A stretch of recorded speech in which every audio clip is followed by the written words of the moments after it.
The office door was cracked, maybe 3 inches. Enough to see, and enough to ruin everything. Printer hum faint. Ticking clock loud. The smell, stale coffee and leather, thick in the air. Ethan's jacket lay on the floor, half hidden under his polished desk. A soft laugh drifted out, not his usual work laugh. This was low. Intimate. I pushed the door wider. It creaked, sharp, like a warning I didn't hear. Through the sliver of light I saw Lydia. My best friend. Since high school, every milestone, every heartbreak. Now sitting on my husband's lap, whispering in his ear. Her manicured fingers traced his jaw. His hand gripped her waist, steady, like he owned her. Neither noticed me standing there. The ultrasound photo crumpled in my fist. 8 years married, 2 months pregnant. And my world, right there, laughing. Lydia's eyes flicked up first. No gasp, no shame, just a slow, knowing smirk. Well, she said, voice soft but sharp. Guess the secret's out. The Ethan didn't even flinch. Straightened his tie, calm as ever. We need to talk, he said. Like I'd interrupted a meeting, not caught my life burning. My chest tightened. The smell of coffee felt sour now. The ceiling light buzzed overhead, too bright, too cruel. I didn't cry. Didn't scream. I stepped back into the hall, breath shallow. The photo still crushed in my hand. The elevator felt cold, humming under my feet. Savannah streets below, Easter banners fluttered in the breeze. Everything normal out there, nothing normal in me anymore. In my bag, one thing waited. Ethan's old thumb drive, left at home. He thought I never noticed it. He forgot I remember everything. My grip tightened. No words yet. No plan. Just that clear, steady thought, I'm not walking away empty-handed. Would you fight for justice, or disappear quiet and start over? Comment 1 to fight, or 2 to walk. The elevator doors closed slow. Metal groaned, echoing in the empty shaft. My chest felt hollow, air sharp and cold. Savannah streets blurred through the glass walls. Easter banners fluttered, bright and careless. People laughed outside, sipping coffee, strolling like nothing broke. Inside me, everything broke. The ultrasound photo stayed crushed in my palm, edges biting into my skin. By the time I reached my car, the sky was bruised with clouds. The air smelled of rain and faint jasmine. I drove home without thinking, just following streets I knew by muscle, not by mind. Each red light felt longer, heavier. The house was quiet when I stepped inside. Too quiet. The ticking kitchen clock sounded louder than normal. Like a drumbeat I couldn't silence. I dropped my bag by the counter. The fridge hum filled the silence, steady, low, almost mocking. On the table, Ethan's unopened mail sat in a neat stack. Contracts, invoices, envelopes stamped urgent. I slid one open without reading, just to feel something tear. The torn paper crumpled in my hand. Different from the ultrasound photo, but the same sting. Outside, thunder rumbled low over the marsh. The window rattled as wind swept through the screen. Jasmine scent rolled in again, sweet but bitter in my nose. I stood there, hands still, staring at the empty hallway ahead. For a long moment, I heard nothing but the fan turning above. The silence wasn't calm. It was waiting. And I knew I wouldn't wait long. The night after, sleep didn't come. Ceiling fan turned slow, blades whispering in the dark. Savannah air, warm and heavy, pressed through the open window. I lay there, staring at the shadows. Thought about when Lydia and I first met. 17. Waiting tables, laughing at burnt toast and bad tips. She had big dreams, none of the grit. I covered her shifts when she wanted auditions. Loaned her rent money, even when my fridge was empty. She called me her rock back then. Guess rocks get stepped on eventually. Ethan came later. Met him at a food festival by the river. His smile felt easy, his words soft. He swore he loved my steadiness, not Lydia's shine. I helped him through layoffs, late nights, even skipped my own gigs to edit his presentations. Back then, it felt like partnership. Now, it feels like I just built their ladder. The phone buzzed once on the dresser. I didn't move. Probably Lydia, pretending concern. She always calls when guilt needs softening. Kitchen clock chimed midnight. I sat up, feet cold on the tile floor. My planner lay open on the counter, pages neat, full of events I'd organized for her clients. Lydia wouldn't have her career without me. Introductions, favors, smoothing her messes. And Ethan. He got his first big client from a lead I passed along. I rubbed my temples, listening to the faint hum of traffic outside. Somewhere out there, they were probably together. Maybe laughing at how predictable I'd be. But I'm not as predictable as they think. My brother Marcus once told me, people mistake quiet for weakness, Clara. Don't let them. He was right. I closed the planner, pulled open the drawer where I keep old receipts, notes. Ethan's handwriting stared back from a crumpled post-it. An account number, offshore, circled twice. My breath slowed. I tucked the note into my pocket. The fan kept turning overhead, steady. A low hum that matched the thought growing in me. They took my trust. They won't take everything. Not without knowing I was here, watching. Not without feeling what it costs. Morning light crept across the blinds. Kitchen smelled of yesterday's coffee, bitter and cold. I sat at the table, planner still shut tight. On the fridge, a photo hung crooked. Me, Lydia, and Ethan at a beach bonfire years ago. Sand in our hair, marshmallows half burned. We looked like family then. I remembered Lydia crying on my porch that year. Said her fiancé left. Couldn't handle her chaos. She stayed 2 weeks, rent-free. I even lent her my car so she could keep working. She swore she'd repay me someday. Guess this is how. Ethan, he was different back then. Stayed up late drawing plans for his own agency. Said he couldn't do it without me. I believed every word. Now, his agency thrives. My name isn't anywhere near it. Not on contracts, not on the website. Only his, and now hers. The ceiling fan buzzed above, steady and low. A sound I used to find comforting. Today, it felt like static in my skull. My phone lit up. Mom's name. She'd say, Clara, just talk to them. Make it right. But Mom doesn't know everything. She doesn't know about the offshore note. Doesn't know Ethan pushed me to put savings in his name. Called it streamlining. I called it trust, then. The planner's edges dug into my palm. That hum from the fan, the bitter coffee smell, all of it pressed down like weight. But under it, a sharper thought cut through. I stood, grabbed my bag, and slid the post-it deeper inside. Easter banners still fluttered outside the window, bright against the Savannah streets. To everyone else, spring felt fresh, forgiving. Not to me. Not now. Every breeze carried that jasmine scent, reminding me of Lydia's perfume at the office. I turned the photo on the fridge face down. Couldn't stand their smiles staring back. The magnet clinked against the metal, loud in the quiet. The fan buzzed. The clock ticked. And I knew this wasn't just about a broken heart anymore. It was about everything they thought I wouldn't notice. Everything they thought I wouldn't dare touch.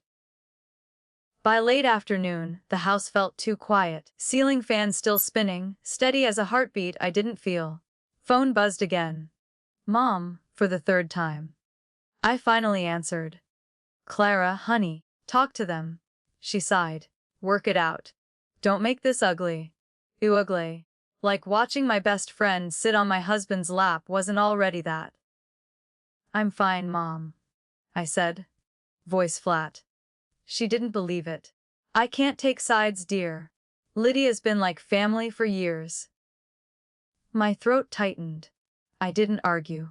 There was no point. The call ended with soft static.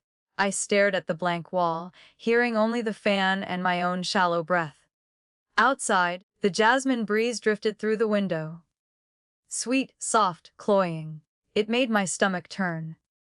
I thought of Marcus, my brother miles away, the only one who never sugarcoats. He'd understand the silence better than anyone. My planner still sat on the counter, its spine pressing into the wood. I flipped it open. Under an old grocery list, another scrap waited. Ethan's note about streamlined savings. My fingers traced the ink, feeling the groove of the pen marks. He never thought I'd keep it. He thought I was too trusting, too careful to dig. The sun dipped, casting long shadows across the floor. Every creak in the house felt louder now. Even the hum of the fridge sounded like a warning. I walked to the fridge, pulled down the face-down photo, slid it into a drawer, away from my sight but not my memory. The streets outside grew dim. Savannah lanterns flickered on, casting a warm glow that didn't reach me. Somewhere, Lydia's laugh echoed in my head, sharp and careless. I leaned on the counter, both palms flat, and closed my eyes. For the first time all day, I felt steady. Not because it hurt less, but because the hurt finally sharpened into something usable. I wasn't sure yet how. But I knew one thing with a calm I hadn't felt before. I won't just disappear. Not for them. Not for anyone. Not because it hurt less, but because the hurt finally sharpened into something usable. I wasn't sure yet how, but I knew one thing with a calm I hadn't felt before. I won't just disappear. Not for them. Not for anyone. Part of me wants to forgive, just to end the ache. Another part can't let them walk free. The next morning, rain tapped soft against the kitchen window. Gray light filled the room, muted and cold. The air smelled like wet earth and lingering coffee. I sat at the table, thumb drive beside my mug. Small, silver, scratched along the edges. Ethan left it in his desk last month. Said it was for backups. I never believed him. My fingers hovered over it. Part of me wanted to drop it in the trash. Pretend none of this existed. But the ache in my chest tightened, sharp and steady. I pulled the offshore note from my bag. The ink felt raised under my fingertips. Account numbers circled twice. Ethan's handwriting rushed, like he didn't want to linger. The ceiling fan hummed above, mixing with the soft patter of rain outside. Each sound felt too loud, too present. Every detail reminded me I was alone here. I booted up my old laptop. The screen flickered, glow pale in the dim kitchen. Thunder rolled somewhere distant, low and drawn out, like a warning. When the desktop loaded, my hands trembled once. Not from fear, from knowing this was the first step. I slid the thumb drive in. The tiny click echoed louder than it should have. Files loaded. Contracts, spreadsheets, folders marked personal. The cursor blinked, waiting for me to move. I stared at the screen, the rain streaking down the glass beside me. Lydia's perfume still clung faintly to Ethan's jacket in the hall. It made my throat tighten, hot and raw. Part of me still wanted to shut it all down. Run, move somewhere new, leave them to each other. But another part, the louder part, whispered steady. If I walk now, they win everything. A folder name caught my eye, Riverside Trust. I clicked once, slowly. Inside, dozens of PDFs, dates lining up too neatly. My jaw tightened. This wasn't just betrayal. This was theft. The fridge kicked on suddenly. The hum startled me, breaking the heavy silence. I glanced at the window, half expecting someone to be watching. But the street outside was empty, just rain and the distant toll of a church bell. Still, the chill along my spine didn't fade. Not yet. The cursor blinked, steady, like it knew I was hesitating. Outside, rain still whispered against the glass. The gray sky made the kitchen feel colder. I opened the first PDF. Invoices, signed by Ethan. But the client names, they weren't real companies. Shell entities, all routed to Riverside Trust. Scrolling down, Another signature appeared. Lydia's. In her perfect, looping script just above. Consulting fee. Tens of thousands every month. My stomach tightened. It wasn't just Ethan's game. She was deep in it, feeding her PR world with my family's savings. The fridge hummed again, louder this time. I looked over my shoulder. Empty kitchen, nothing but the steady tick of the wall clock. But it still felt like someone watching. I clicked into another folder. Emails. Ethan to Lydia. One line hit harder than the rest. She's too careful to dig. Don't worry. My grip on the mouse turned white-knuckled.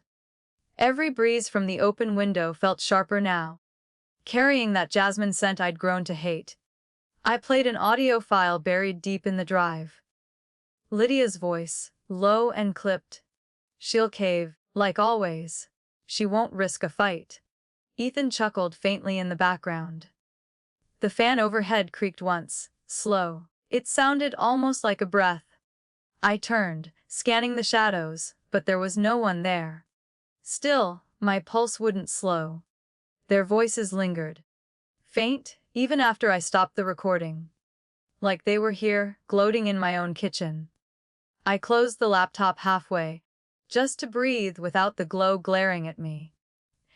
The rain outside had eased, leaving the sound of dripping gutters and the faint call of a distant gull. I traced the edge of the thumb drive. It felt heavier now, as if every secret inside pressed straight into my skin. Through the blinds, headlights swept across the street. A car slowed, paused, then rolled away. My shoulders stiffened. Paranoia or not, I locked the back door tight. Back at the table, the laptop waited, screen dim but alive. One more folder remained, marked simply, Final. I hovered the cursor over it, my breath shallow, ears straining at every creak in the house. The air felt thicker, heavy with jasmine and rain. I clicked. And the first image loaded, making my chest seize so hard I almost gasped. The image filled the screen. A scanned contract, clean and precise. At the top, bold letters, property transfer Clara Hayes. My name, typed neat and cold, under a section titled, Signatory Pending. The date. Next Friday. A house I still lived in, listed under, Asset Reallocation. At the bottom, Lydia's signature again. Her flourish, practiced and smug. Beside hers, Ethan's, angled like every business deal he'd ever sealed. The kitchen felt smaller, walls pressing in. Outside, a gust rattled the window hard. The faint scent of wet jasmine pushed through the crack, cloying, sour in my throat. I scrolled further. Notes attached. Casual like gossip. She won't fight. Offer her the settlement. Another line, Lydia's text in digital ink. She's used to cleaning up after us. She'll fold. My hand trembled, not from fear, but from something hotter. Something sharper. Every hum, every drip from the gutters outside, felt like a countdown now. A shadow shifted by the doorway. Just the curtains moving with the draft. Still, my pulse raced. The house felt like it was breathing with me. I closed the contract, opened the Final folder deeper. Inside, more emails. One stood out, timestamped last week. From Lydia, subject line. After she's out. The body chilled me worse than any rain. We'll host the launch party here once she's gone. Make it ours before spring ends. I leaned back, chair creaking beneath me. Every creak, every tick of the wall clock, sounded like they were marking time. Time they thought I didn't have. I unplugged the thumb drive, slid it into my pocket, feeling its weight like a blade. The rain had stopped outside, leaving only the soft call of a night bird and dripping leaves. For the first time since that office, I let the thought settle clear, they're planning to erase me. Not just the marriage. Not just the money. Me. I stood, every board beneath my feet groaning. Looked out the window, past the wet streetlights, at the empty road stretching quiet and dark. Would you stay quiet, or expose them all before they strike? Comment 1 to fight, or 2 to vanish. The office smelled like polish and old paper. Evening sun bled through the blinds, stripes cutting across the desk. Ethan sat behind it, jacket off, sleeves rolled. Lydia leaned against the window ledge, arms crossed. Her perfume, jasmine, heavy, clung to the air. It made my stomach knot before a word was spoken. I placed the thumb drive on the desk. It clicked against the wood, louder than I expected. Neither of them flinched. So, Lydia said first. Her tone cool? You've been snooping. Clara, that's beneath you. I looked at her. The same girl I once shielded from eviction notices, now dressed in silk, lips curved like nothing could touch her. Ethan adjusted his tie, that same calm he wore in courtrooms and client pitches. This doesn't have to get ugly, he said. His voice smooth, detached. Ugly. The word echoed, like Mom's warning on the phone. But standing there, I realized it had been ugly long before I opened that door. I remembered Dad's study when I was little. Him telling me, people see what they want. Don't let them write your story, Clara. The memory stung like a slap. I met Ethan's eyes. Ugly started when you both decided I was disposable. My voice didn't shake. It almost surprised me. Lydia smirked, fingers tapping against the window frame. Clara, you've always been stable. Predictable.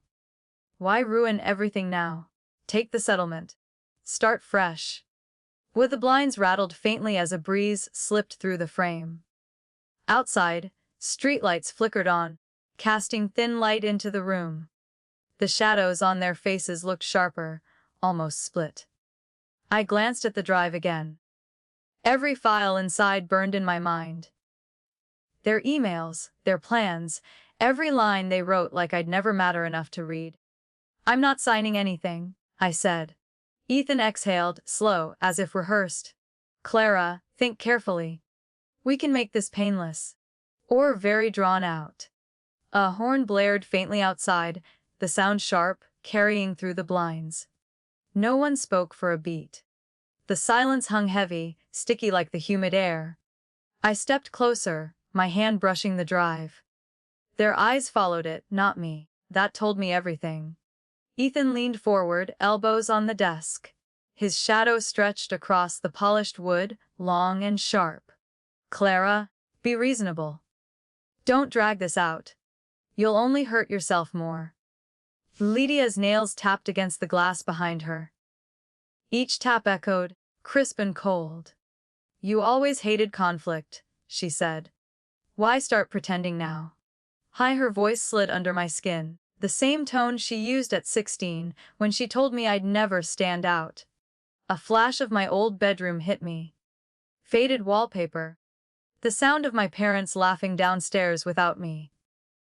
The smell of Dad's pipe smoke seeping under the door as I stared at the ceiling. Back then, I believed being quiet kept the peace. That if I stayed small, people would keep me close. The blinds rattled as another breeze swept through. The jasmine perfume mixed with the faint scent of old carpet. My chest tightened, that same childhood weight pressing down. Ethan's voice pulled me back. Look, you'll get enough to start over. No reason to make enemies here. His calm felt practiced, like he'd rehearsed every word. I realized he had rehearsed this. Probably with her, between whispers and smug smiles. Lydia tilted her head. Eyes soft but sharp. You're stronger than this, Clara. Just let go. We'll make sure you're comfortable. Comfortable. Like a guest in my own life. Like a child again, waiting for permission to be included. My hand tightened on the edge of the desk. The wood dug into my palm, grounding me.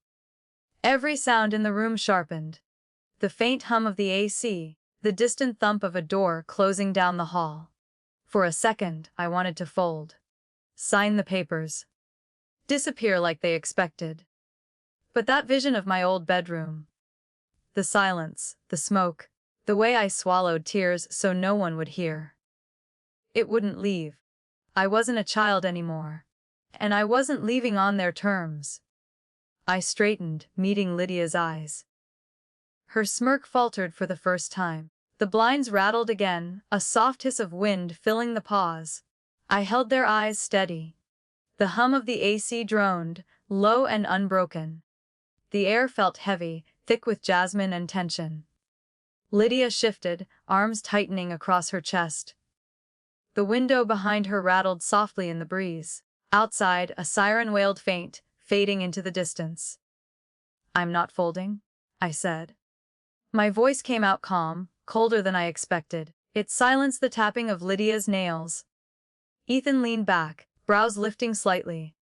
"Clara, no one wants a war here." He gestured toward the thumb drive. "Walk away, and it all stays buried." Buried. Like the marriage. Like every favor, like the years I held them both up. I reached for the drive. Their gazes locked on it, not me. It felt warm in my hand, like it had a pulse of its own. Memories surged. Lydia on my porch crying, Ethan swearing he needed me to build his dream. Both promises, both lies. "I'll keep my own records," I said. Ethan's jaw tightened, a faint twitch breaking his calm mask. Lydia's lips parted. Not in surprise, but in the first flicker of doubt. The blinds rattled again, casting fractured shadows across the desk. For a moment, their faces looked split, half light, half dark. Ethan spoke low, each word measured. "If you push this, Clara, you'll regret it more than you know." The chair creaked as I stood. The floorboards groaned, the sound sharp in the quiet. I slipped the drive into my pocket, feeling its weight against my leg. "I already regret enough," I said. "More won't scare me now." Neither of them moved. Only the steady drone of the AC and the faint rustle of the blinds breaking the silence. I turned toward the door. The hallway outside looked dim, shadows stretching long and uneven. But just before I stepped out, Ethan's voice followed, low and clipped. "Think carefully, Clara. Next move decides everything." The hum of the AC deepened, the window hissed with another gust. And for the first time, the fear didn't outweigh the resolve. Not anymore. The call came just after dawn. My phone buzzed against the nightstand, its vibration sharp in the quiet room. I sat up, rubbing my eyes. Outside, the marsh fog rolled low, soft and gray in the morning light. A woman's voice came through, firm but calm. "Mrs. Hayes.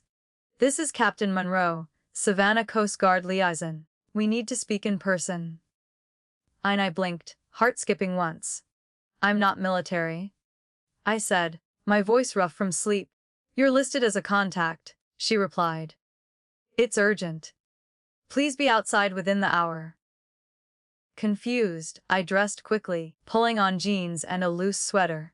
The air outside hit cool, salt, heavy and damp with fog. The distant thump reached me first. Low, rhythmic, like a giant heartbeat. It grew louder, closer, until the trees began to stir. A helicopter broke through the fog, its blades scattering mist into swirling sheets. The sound pulsed through my chest, vibrating the damp earth beneath my feet. It hovered above the field across from my house, kicking up wet grass and loose petals. The wind whipped my hair into my face, stinging my cheeks. Two uniformed officers stepped out as it landed. Their boots sank slightly into the soggy ground. One raised a hand in greeting. The other carried a sealed folder. "Mrs. Hayes," the taller one said. "Your brother Marcus listed you as proxy. His service commendation is being presented this week. We're to escort you." I froze. Marcus never told me. He barely called, even on holidays. Yet here they were, summoned by something I didn't know existed. The officer handed me the folder. The seal cracked as I opened it. Inside, a formal invitation embossed with gold lettering. A White House ceremony, presidential recognition. Were the words blurred for a second as I read. The morning air smelled of jet fuel and wet grass, mixing oddly with the faint jasmine from my porch. Marcus, my quiet, distant brother, being honored by the president himself. And me, suddenly pulled into the spotlight they thought I'd never have. I closed the folder slowly. The helicopter's rotors spun idle behind us, a low growl rumbling through the fog. Lydia and Ethan's words from last night replayed in my head. She'll fold. She won't fight. I tightened my grip on the folder. Maybe they wouldn't be so sure after this. By noon, I was seated in the helicopter. The rotors thumped above, the sound deep and steady in my bones. Savannah's marshland shrank beneath us, green and silver patches fading into the haze. The air smelled sharp, salt, fuel, and rain. Across from me, the officer spoke over the headset. "Mrs. Hayes, you'll be seated with immediate family. Press coverage will be extensive. The president will speak Marcus's name himself." I gripped the folder tighter. Its weight felt heavier than paper, not just an invitation. A lifeline, a lever, a way forward. For weeks, Ethan and Lydia painted me invisible. A woman to erase, someone too quiet to matter. Now, my family name would echo from the White House lawn. The helicopter banked slightly, tilting enough to reveal the coastline below. White breakers crashed against the shore, spray catching the muted sunlight. I thought of Ethan's voice, calm, dismissive, "Walk away, Clara. Take the settlement." And Lydia's smirk, "You've always been predictable." Their certainty felt brittle now, like thin glass waiting to crack. We landed at Hunter Army Airfield, the smell of jet fuel thick as the wind whipped. Flashbulbs popped near the gate, reporters snapping photos of the arriving entourage. No one knew me, but every lens caught me stepping off that helicopter. Every camera caught the name Hayes on the escort list. The officers guided me toward a waiting convoy. Engines rumbled low, the sound vibrating through the wet pavement. My phone buzzed in my pocket. Ethan's name lit the screen. I didn't answer. Instead, I watched the raindrops streak along the window as the convoy rolled forward. In that moment, the fear I'd carried since his office began to loosen. Not gone, but shifting into something sharper. A plan forming, solid as the road beneath us. Through the glass, the city blurred into gray and green. Somewhere behind me, Lydia was probably pacing, wondering why I hadn't called. My reflection in the window looked steadier, harder. Not the woman who froze in that office, or the one who stayed quiet in the kitchen shadows. This recognition wasn't about me. But it could be the crack in their wall, the proof I needed to stand taller, louder, when the time came. As the convoy turned toward the interstate, a faint roll of thunder echoed in the distance. The air outside felt charged, like the storm hadn't truly passed. I opened my phone, snapped a photo of the folder and the escort, then typed one line to Ethan. "We need to talk. My way this time." His reply came fast, short and cold. "You've careful what you start, Clara. Some storms don't end clean." The convoy's tires hissed over wet asphalt. Outside, lightning flickered pale along the horizon. And deep down, I knew the real storm hadn't even begun. Night settled heavy over Savannah. Lanterns along the river flickered, casting orange halos across wet cobblestones. I sat on my porch, the wooden boards creaking under my chair. The air carried salt and faint jasmine from somewhere I couldn't see. Marcus hadn't called after the ceremony. He never does. Duty always pulls him back to his own shadows. But standing beside him, hearing the president speak his name, it stirred something sharp in me. For a moment, I felt seen again. Not as Ethan's wife, not as Lydia's friend. Just Clara Hayes, still standing, still carrying my own name. The thumb drive sat on the table beside me, its surface cold even in the humid air. Inside, everything I need to end their game. And everything that could wreck my life too. Crickets chirped loud in the trees. The sound mixed with the distant hum of a passing barge. Every noise felt magnified tonight, as if the whole city held its breath with me. Part of me wanted to disappear. Sell the house, move inland, start where no one whispers my name. I could let them rot in their own lies, far from me. But the other part, the louder part, remembered Lydia's voice on that recording. She'll cave. She won't risk a fight.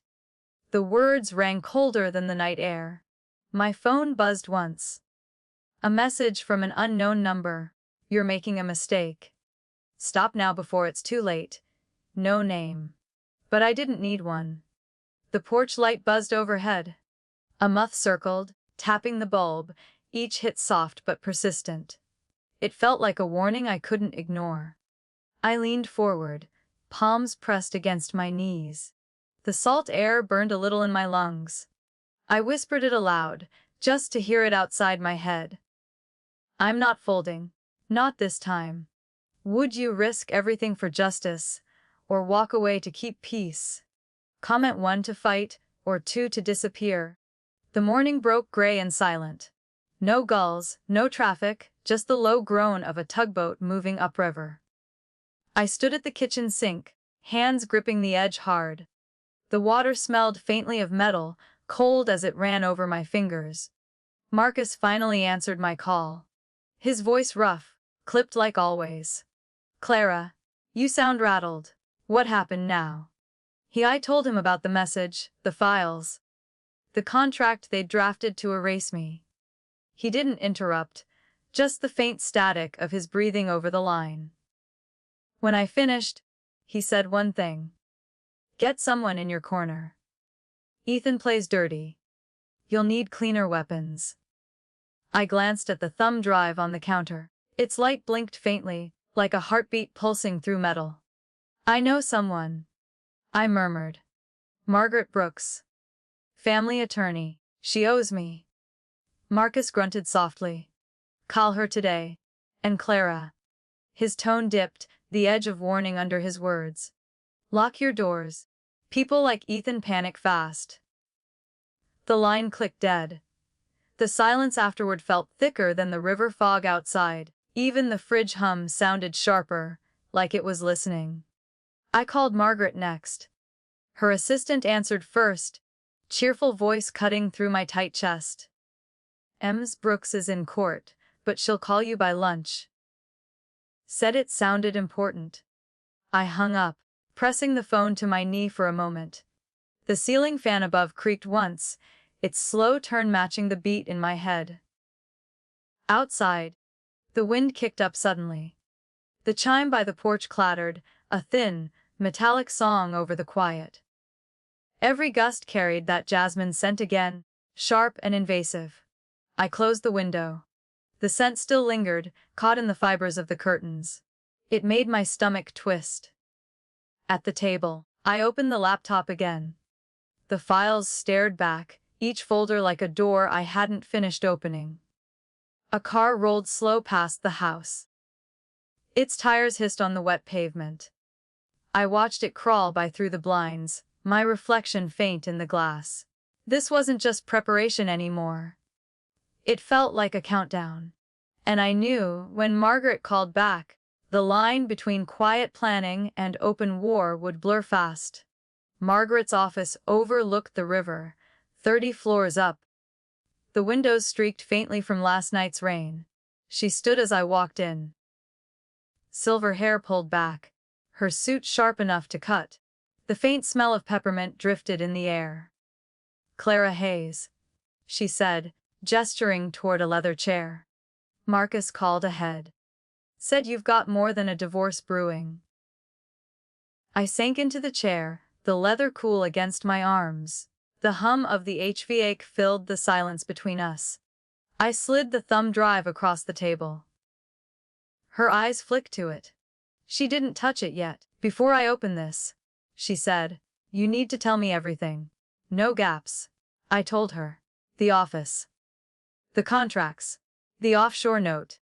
The recording of Lydia's voice, smug and sure. Margaret didn't interrupt, only scribbled notes with a silver pen.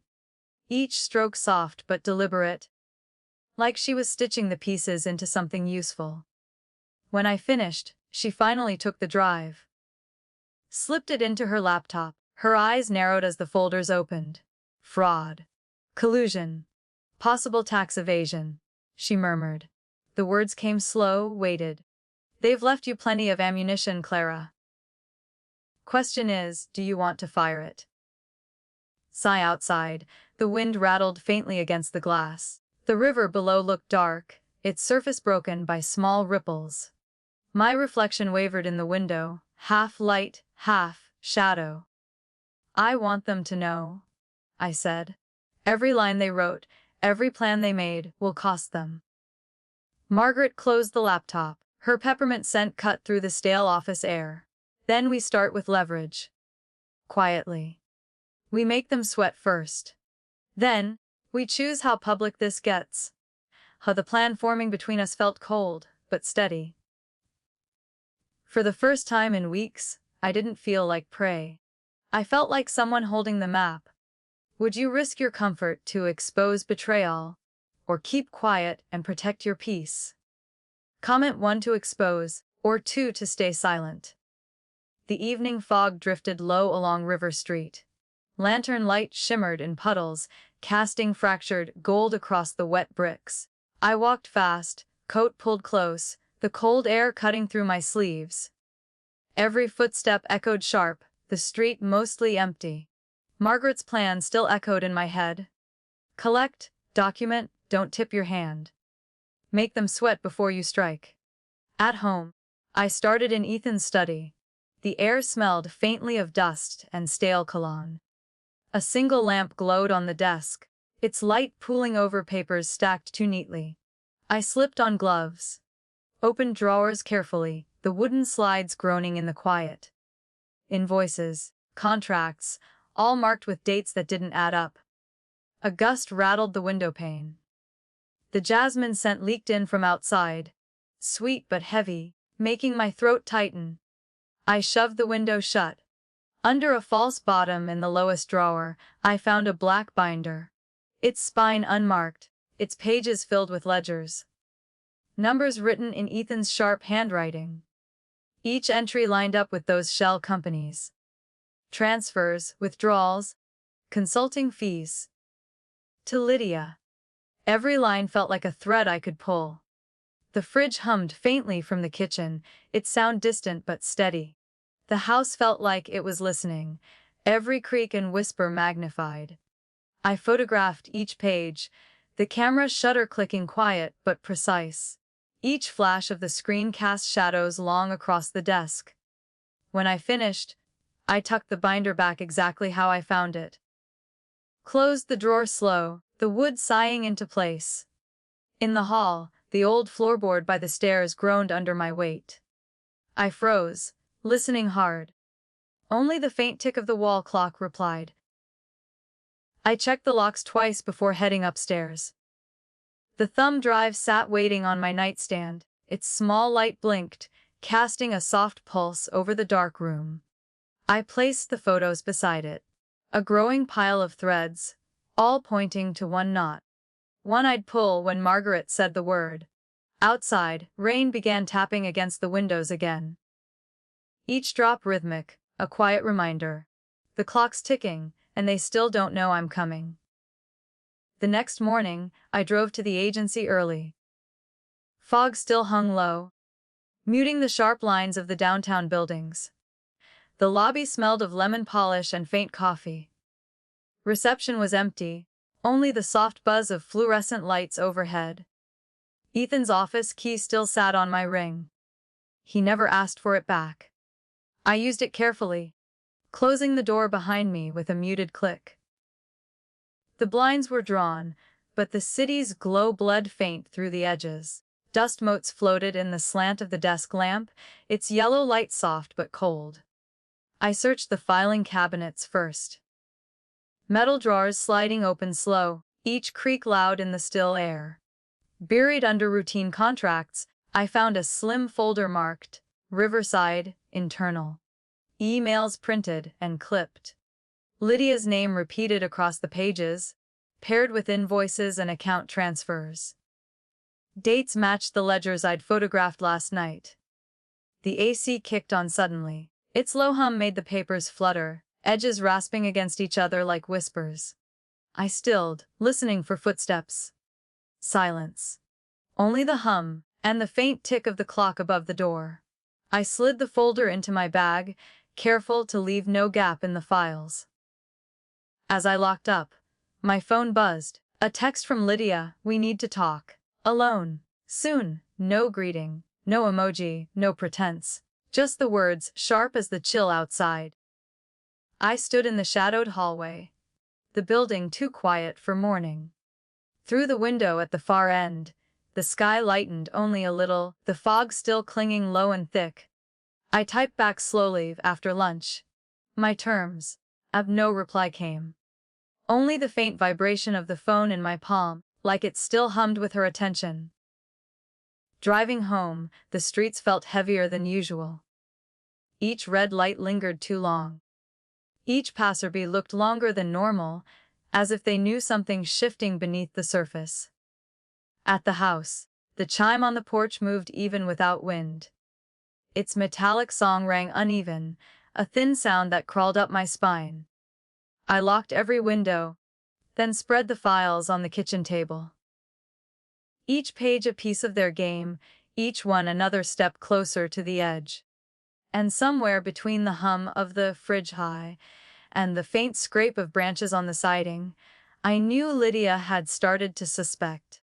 And that meant the clock was running faster now. Margaret's office was dim, the late afternoon sun blocked by heavy blinds. Only a single desk lamp lit the space, its glow sharp on the polished wood.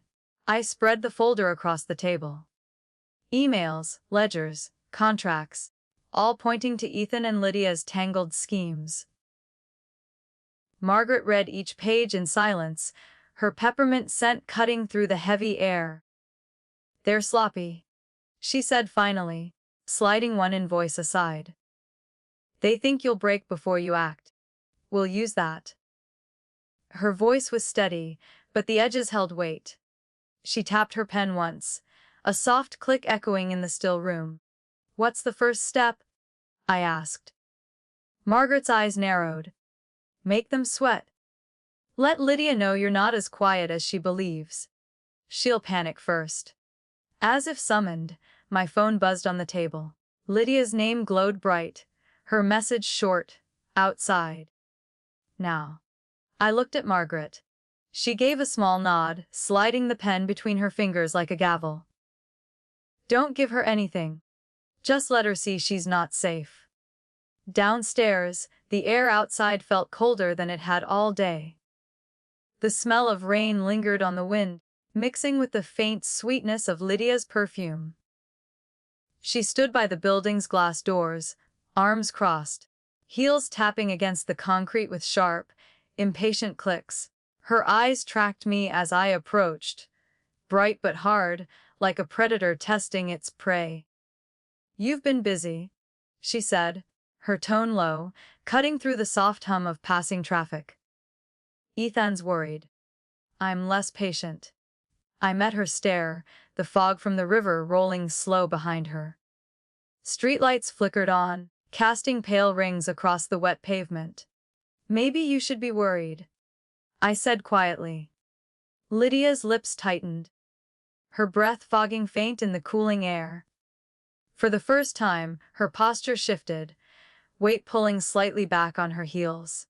A horn blared somewhere distant. She didn't flinch, but her fingers drummed once against her arm, a nervous rhythm she tried to mask. The wind gusted, lifting a stray flyer along the street. It skittered between us, the sound dry and thin. Lydia's voice dropped to a whisper. "You're playing a dangerous game, Clara. Games have ways of turning ugly fast." The flyer slapped against a lamppost, its paper cracking in the wind. And for a long beat, neither of us moved. The morning air felt colder, even with the sun spilling across the riverfront.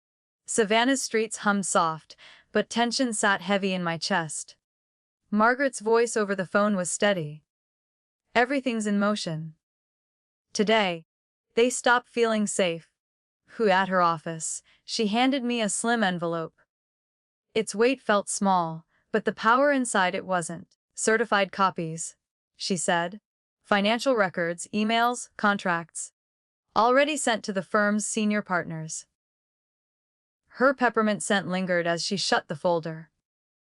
Once they see this, Ethan won't have cover, she added. And Lydia's PR clients. Most have already received anonymous tips. She'll start bleeding contracts by noon. The hum of the HVAC filled the pause.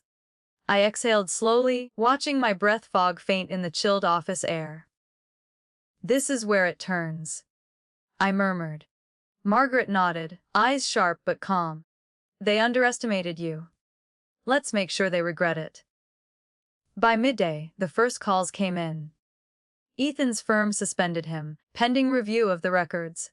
His name, once spotless, now attached to ethics investigation, in bold headlines.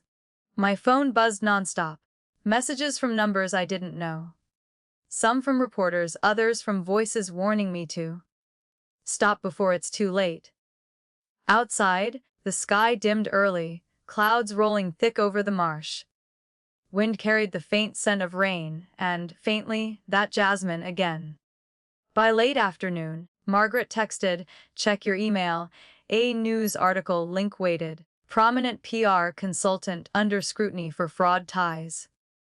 Lydia's photo sat beneath the headline, eyes sharp, smile brittle. The chime on my porch clattered hard in the rising wind. Each metallic note felt like a countdown. The storm was building, outside and in. Through the window, headlights slowed in front of my house. A dark sedan idled there, its engine low and steady. It didn't move for 2 full minutes, before finally rolling on. The air inside the house grew colder, the hum of the fridge louder than usual.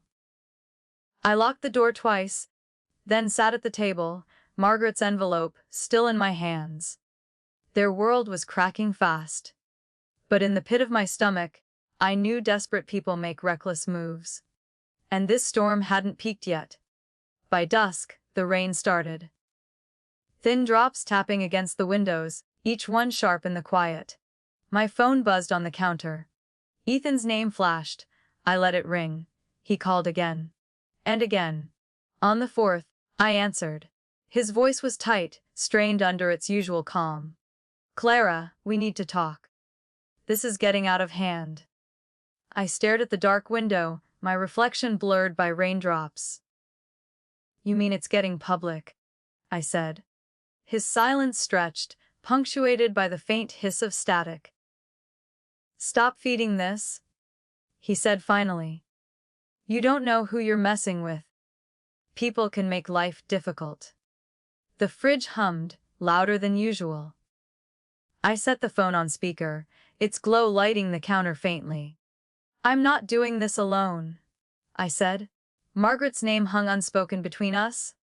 Ethan exhaled, sharp and uneven. "She'll burn bridges for you. When she's gone, you'll have nothing." A low thud at the door made me turn. The porch light flickered as the wind gusted. When I looked back, the window curtain shifted, though no breeze reached inside. "I have everything I need," I said softly. "Every transfer. Every email. Even Lydia's promises in her own voice." The silence on his end cracked, broken by a faint curse. "Careful, Clara. Push too far, and none of this ends clean." The line went dead. Outside, headlights swept across the front yard, then disappeared into the wet street. No engine sound lingered, just the rain and the distant groan of thunder. A text followed seconds later. From Lydia this time, "Meet me tomorrow. Alone. We can fix this before it's worse." The words crawled across the screen, each one deliberate, like she was choosing threats disguised as truce. I closed the blinds tight. The kitchen smelled faintly of damp wood and rain. The chime outside clattered once, a lone metallic note cutting through the dark. They were scrambling now, throwing shadows and whispers. And still, I felt steadier than I had in weeks. Margaret's plan wasn't done. And neither was I. The cafe on Bay Street was nearly empty. Rain tapped soft against the wide windows, streetlights reflecting pale on the slick pavement. I chose a table in the corner, far from the door, back to the wall. The air smelled of roasted beans and damp wood. The door chimed. Lydia entered first, umbrella dripping, heels clicking sharp on the tile. Ethan followed, his jaw tight, coat unbuttoned, eyes scanning the room fast. They sat across from me, their presence shifting the cafe's quiet air. Neither spoke at first. Only the hiss of the espresso machine filled the gap.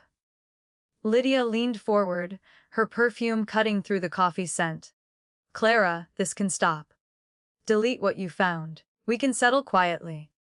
I kept my hands flat on the table. The thumb drive sat between us, small, silver, its surface catching the dim light overhead. Ethan's voice came low, strained beneath its usual calm. "Walk away now, and we'll make sure you're taken care of." I met his eyes, saw the flicker there. Your fear wrapped in composure. "They already know," I said. "You're firm. Her clients. This doesn't vanish because I stay quiet." The rain outside thickened, its patter turning to a steady drum. The cafe lights flickered once, casting shadows that stretched and shifted on their faces. Lydia's fingers twitched against her coffee cup. Her nails tapped twice, a nervous beat she couldn't mask. "You think you can destroy us, Clara. People like us don't fall easy." I leaned back, the chair creaking loud in the muted space. "I'm not destroying anyone. Just showing the truth.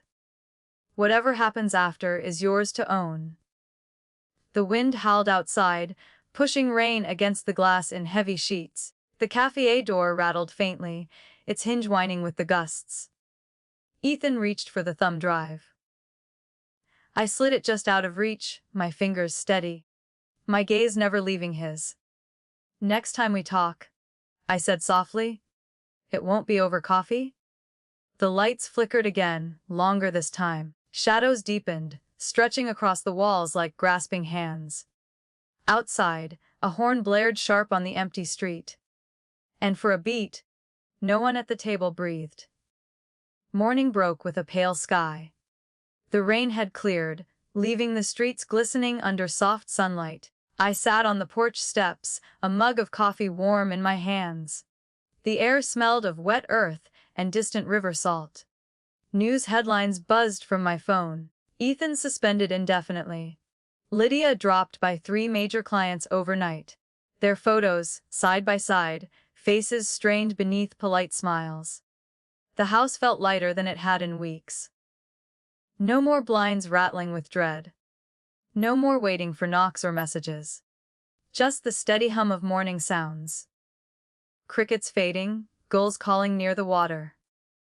I watched a couple walk past on River Street, their laughter rising faint over the sound of waves. For the first time in a long while, it didn't sting to watch. Marcus called briefly. His tone carried something rare. Approval, quiet but real. "You did what you had to, Clara. Now breathe a little." The porch chime moved in a soft breeze, its metallic ring low and gentle now. Not a warning. Just a sound. Inside, the files were boxed, sealed for Margaret to deliver. No more late nights scanning papers. No more jasmine scent clinging to my curtains. The thumb drive sat on the counter, its light finally still. I'd done my part. The rest would play out on its own.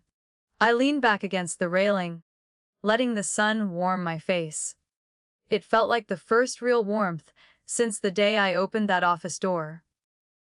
If betrayal ever left you feeling invisible, or made you question your worth, know this. You can stand again. Even when it feels impossible.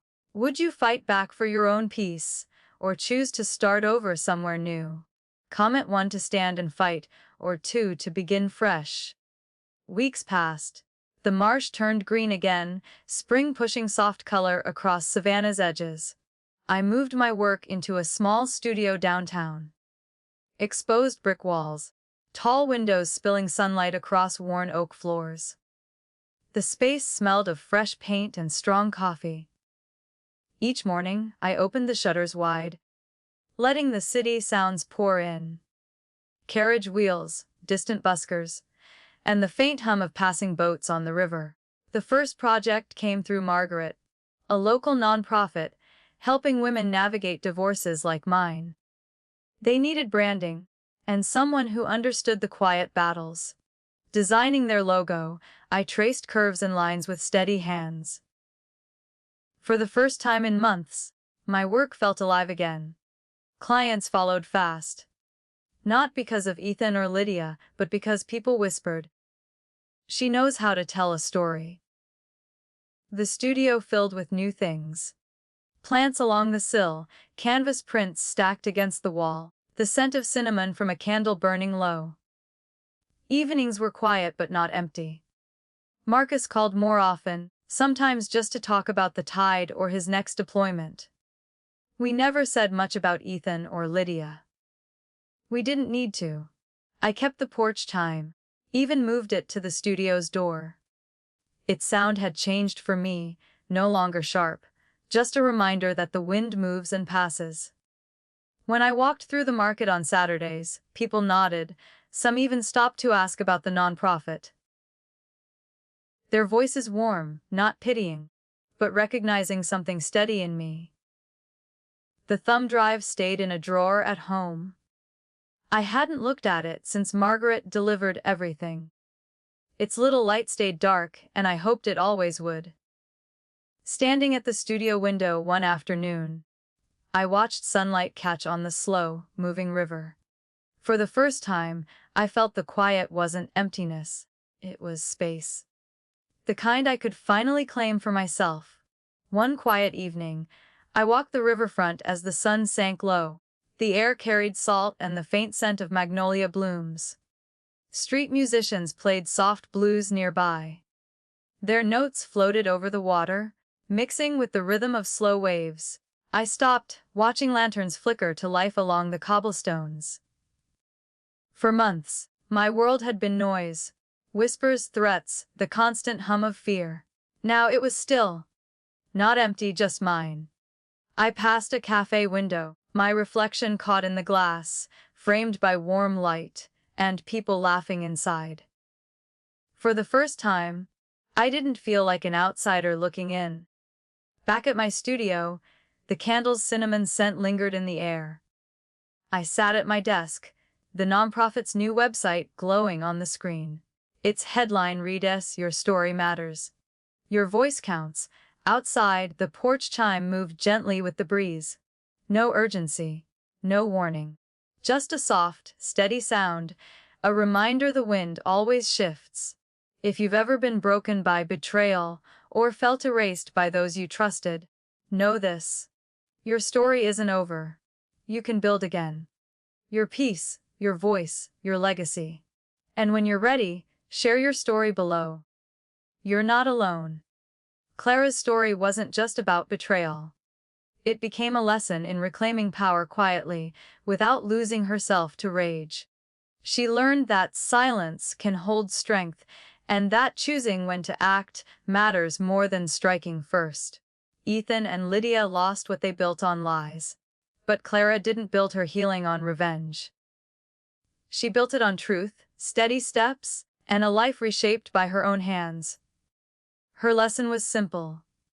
Being erased doesn't mean ending. It means finding the courage to write a new chapter, louder and truer than before.